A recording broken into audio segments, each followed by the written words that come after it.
Hello, everyone. Good afternoon. Yesterday, the United States witnessed a medical miracle. The first doses of a COVID vaccine were administered to frontline workers across the country.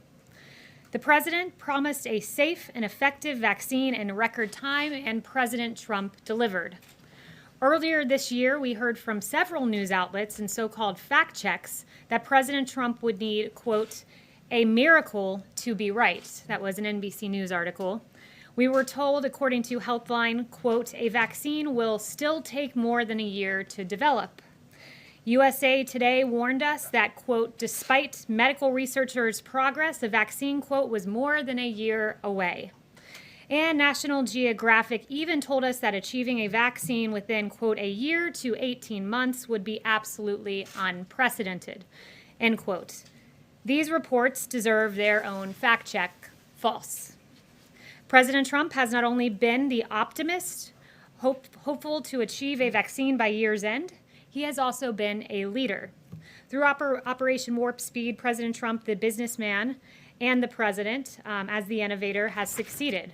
President Trump directed military logistics experts at the Department of Defense to partner with health experts at Health and Human Services to ensure prompt delivery of vaccines and equipment. This includes the appointment of 4-star General Perna, who oversees the global supply chain and readiness for the United States Army, as Operation Warp Speed's chief operating officer. The Trump administration supported clinical trials by working to enroll participants through NIH-funded COVID protection networks and provided funding and technical support through the National Institute for Allergy and Infectious Disease and Biomedical Advanced Research and Development Authority. President Trump also directed industrial-scale manufacturing of vaccines to take place at its own risk before knowing whether these vaccines would be successful. It was a novel approach, indeed, to vaccine development led by President Trump. The results of these historic investments will benefit the American people and will mark the beginning of the end of the pandemic. As the first doses of the vaccine are delivered and administered, we urge all Americans to continue to wash your hands, socially distance, wear a mask when you are unable to do so. We also encourage those at the state level to improve the early and aggressive use of monoclonal antibody treatments, especially among vulnerable Americans. The Trump administration led the way, approving monoclonal antibody treatments for outpatient use, issuing 2 emergency use authorizations in November. Additionally, through HHS's Office of the Assistant Secretary for Preparedness and Response, monoclonal antibody patient courses have been allocated to all 50 states. Together, these steps can play a significant role changing the course of the virus. Thank you to President Trump, and with that, I will take questions. Ben. Kayleigh, now that the Electoral College has voted, does the president acknowledge that Joe Biden is the president-elect? Does he have any plans to invite him here to the White House? The president is still involved in ongoing litigation related to the election. Yesterday's vote was one step in the constitutional process, so I will leave that to him and refer you to the campaign for more on that litigation. What is his reaction to Leader McConnell today congratulating Joe Biden and calling him the president-elect? I haven't gotten the president's reaction to that yet, but the president, again, is pursuing ongoing litigation, would refer you to the campaign for further. And what's the path forward, though, for litigation? If the votes have been certified, if the Electoral College has voted, there doesn't seem to be a legal recourse at this point. The campaign would have more specifics for you on legal recourse, but yesterday was one step in the constitutional process leading up to the January 20th date in the Constitution. Steve. Does the president plan to take the vaccine, and will he do it in a public way to inspire confidence among people? So the president currently at this moment has said he is absolutely open to taking the vaccine. He's been emphatic about that to me privately and to you all publicly. But he did recently recover from COVID. He has the continued protective effects of the monoclonal antibody cocktail that I mentioned. And he will receive the vaccine as soon as his medical team determines it's best. But his priority is frontline workers, those in long-term care facilities, and he wants to make sure that the vulnerable get access first. Yes. Wouldn't him taking the vaccine set an example for Americans to give them confidence? Dr. Fauci, as well as Montez Salui, both said today that they think President Trump should get the vaccine. Because for himself, but B, to set an example. Will he do that? Like, why not do it just to show Americans that it's safe? Because he also wants to show Americans that our priority are the most vulnerable. There will be some senior administration officials taking it publicly to instill that confidence. It is very important. And the president, no, but you'll learn in the next few days who that is, who those individuals will be. But they will be taking it publicly to instill confidence. The president wants to send a parallel message, which is, our long-term care facility residents and our frontline workers are paramount in importance, and he wants to set an example in that regard. I absolutely would be open to taking the vaccine.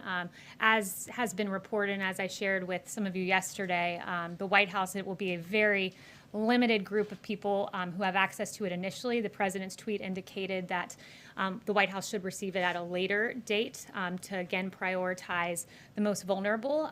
But some career staff, national security staff, for the purposes of continuity of government, will have access, in addition to a very small group of senior administration officials for the purpose of instilling public confidence. He has said that he thinks Americans will be able to take it if they want to take it. You're saying he's open to taking it. Is he going to encourage Americans to take it, or is he going to leave it up to Americans? Does he think Americans should get this shot? Absolutely. Look, these are vaccines that he oversaw the development of. He has great confidence in. He wants to see all Americans get this vaccine, and he wants to see the most vulnerable among us get it first. But absolutely, he will be encouraging Americans to take this. Yeah. David. Do you know specifically when the president will veto the National Defense Authorization Act, when he's going to send the paperwork over? And why would he veto that, given the fact it passed on veto-proof majorities in Congress? So he still does plan to veto the NDAA. Don't have a timeline for you on that, but he does plan to veto it.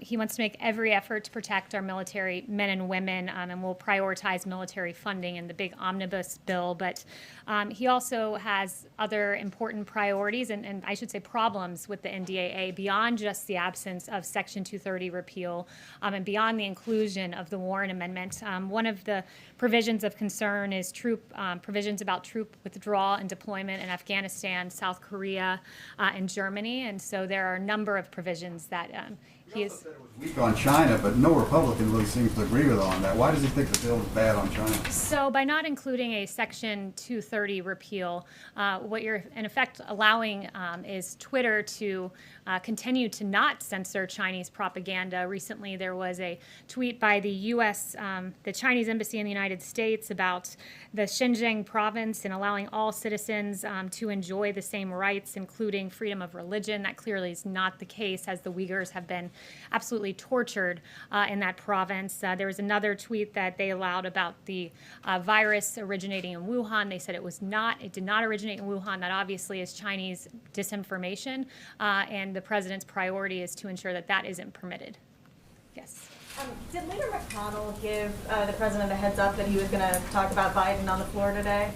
I'm not sure if he had any call with him prior to making that statement. Is Secretary Mnuchin or Chief Meadows going to be involved in this bipartisan meeting that's happening on the Hill today at 4 o'clock about COVID relief? I believe it's just congressional leaders meeting, but I'll get back to you if there is a White House presence there. But what I can tell you is that the White House has had a continuous presence in the stimulus talks leading on this for months, trying to get this phase 4 passed. And when I spoke with the chief about this again this morning, he noted that Nancy Pelosi has really been standing in the way of a deal going back prior to the election, when she was anti-stimulus checks, something the president has been vocal about wanting. And then after the election, according to her, quote, she can now support these checks because of a, quote, new president, were her words, which is appalling to think that politics was playing into COVID relief for the American people. And she stood against liability protection. This is protection for our small businesses so that they're not held liable for COVID incidences through no fault of their own. And she's really playing up to the trial lawyers and opposing liability protection, which should be something that's just mere common sense. One other question about confirmations of Biden's cabinet picks. President Trump had the benefit of the Senate starting hearings and starting the process before he was inaugurated in January of 2017. Does the president oppose the Senate taking up Joe Biden's nominees before the inauguration? I think that's a hypothetical, and he won't get ahead of that activity actually happening. But he has taken all statutory requirements necessary to either ensure a smooth transition or a continuation of power. Yes. Thanks, Kayleigh.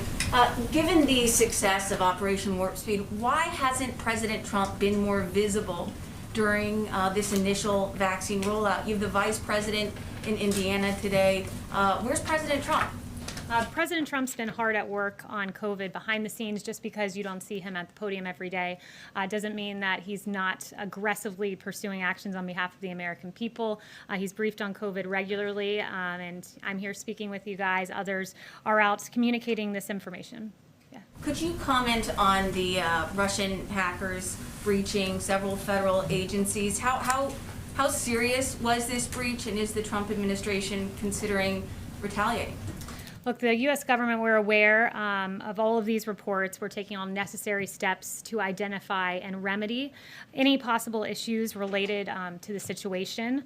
As one step in that process, CISA has issued an emergency directive on Sunday night for all federal civilian agencies to review their networks for indicators of compromise and disconnect or to power down SolarWinds Orion products immediately. So we are taking a hard look on this and obviously take any sort of cyber hacks very seriously. And just one more question on Russia. Since Russian President Vladimir Putin has congratulated President-elect Joe Biden, any comment on that from the Russian president?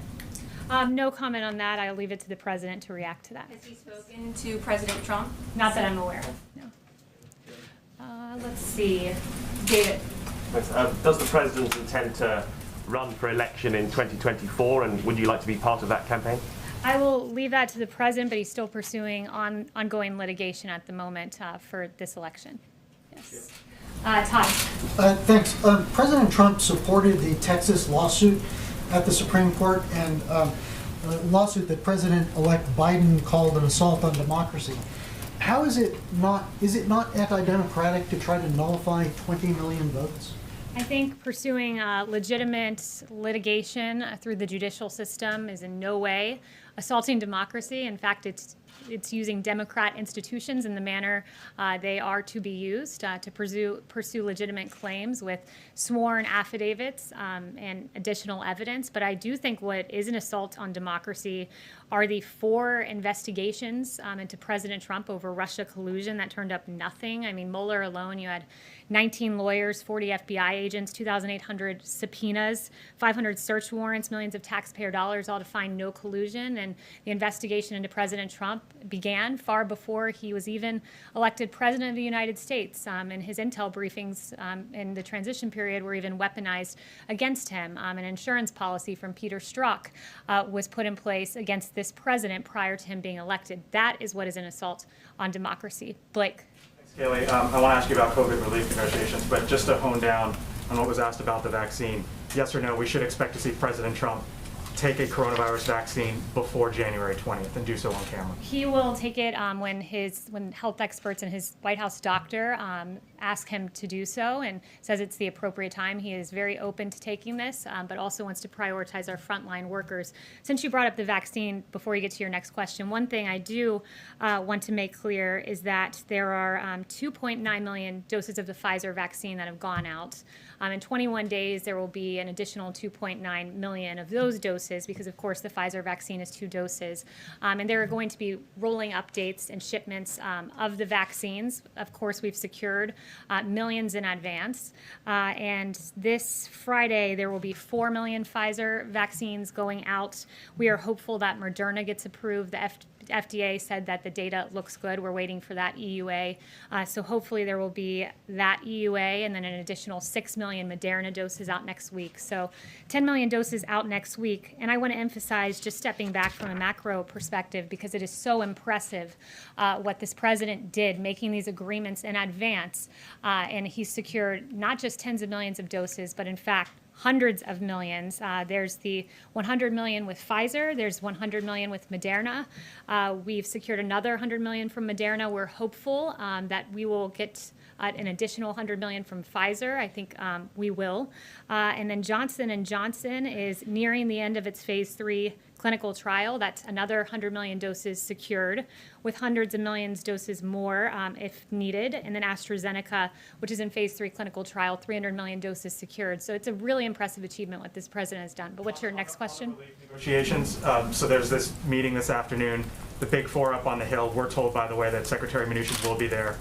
If the Big Four, if the Treasury Secretary are able to come to some sort of a deal, would President Trump sign off on it, or does he have specific asks, specific red lines that have to be in any sort of deal? I think we'll wait to see what that deal looks like. He's said that he would really like to see those stimulus checks in there, but his priority at the end of the day is getting relief to the American people. We're hopeful there will be some sort of agreement, but I would note that we've been the party that's been flexible. We've been the party that's said, hey, standalone PPP, that's funding for small businesses and funding for businesses generally to go to pay their employees. We've had a standalone bill that we supported there. We had a standalone unemployment insurance bill. So we've been the party that's been flexible in this. Clear, if there is a deal that doesn't have direct payments, the president would support it or not? I'm not going to say if that's a red line or not. I won't get ahead of the negotiations, but I'll just say that we are hopeful there is a deal there that the president can then look at and support. Yes, Catherine? Does the White House have any comment on Priti Bailey, the security director who had his leg amputated due to COVID? Yeah, our heart goes out to his family. They've asked for privacy, and he is recovering from what I understand. We're very pleased to see that, but he and his family will be in our prayers. And has the president had a chance to speak with him? I'm not sure if the president's had a private conversation with him, nor would I confirm any private conversation that he did have. Luis.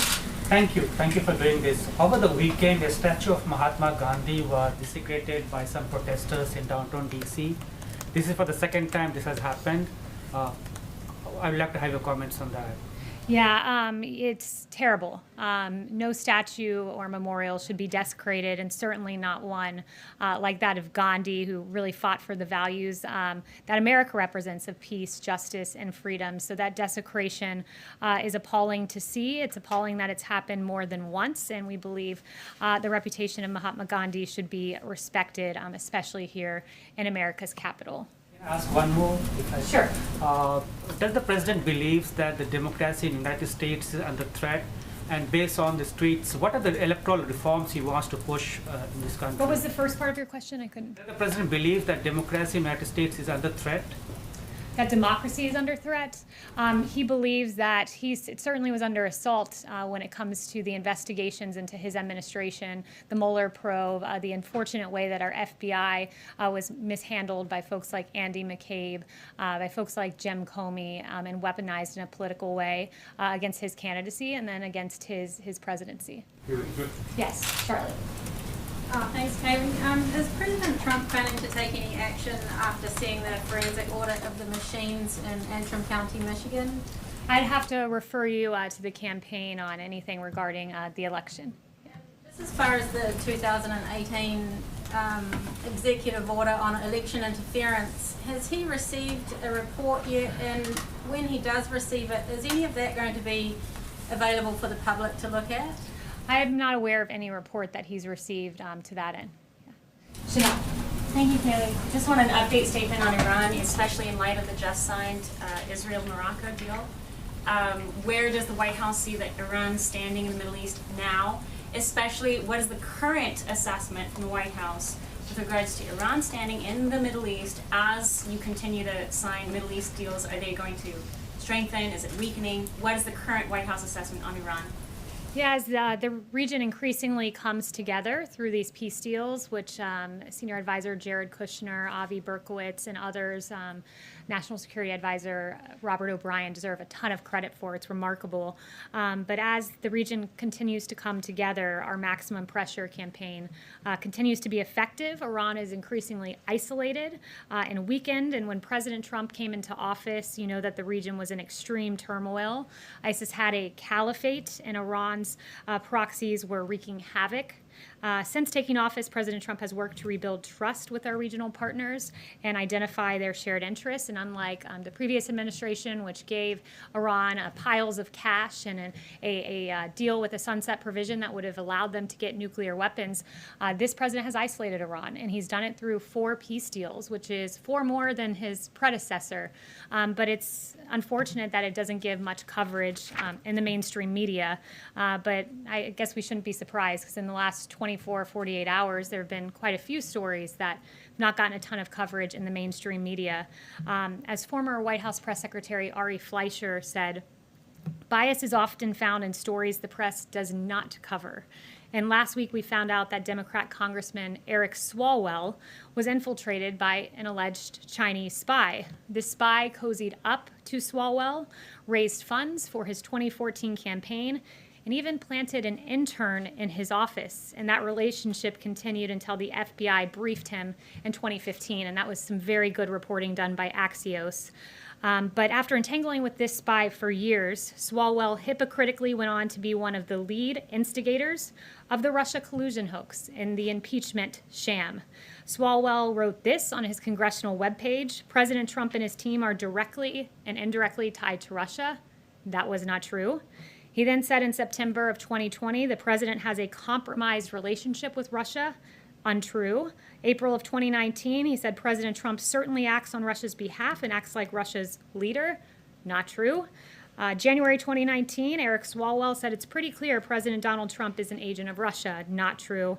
And Swalwell shamelessly claimed Donald Trump Jr. and Jared Kushner had an eagerness and a willingness to work with the Russians during the 2016 election. Again, it was false. In 2019, he falsely claimed this yet again when inquired about collusion by a reporter. And these baseless attacks were false, yet covered breathlessly by the media. There was no coverage, however, of Swalwell being the one implicated with not Russia, but China. In fact, the New York Times website, as of this morning, had not one result for Eric Swalwell's ties to Chinese spies. Not one result. And when the Swalwell story broke, guess how many minutes of coverage it got on ABC, NBC, MSNBC, and CBS? 0. CNN devoted 3 minutes and 16 seconds to it. However, it was covered on Fox. Interesting pre-election and post-election coverage, too, on the Hunter Biden scandal, which was not covered at all by many outlets in the lead up to the election. In fact, on October 15th, you had a New York Times headline that said, Trump said to be warned that he was being given Russian disinformation over Hunter Biden. Now, December 10th, just a few months later, New York Times headline, investigation of Hunter Biden is likely to hang over Biden as he takes office. Washington Post on October 16th, the headline read, the truth behind the Hunter Biden non-scandal.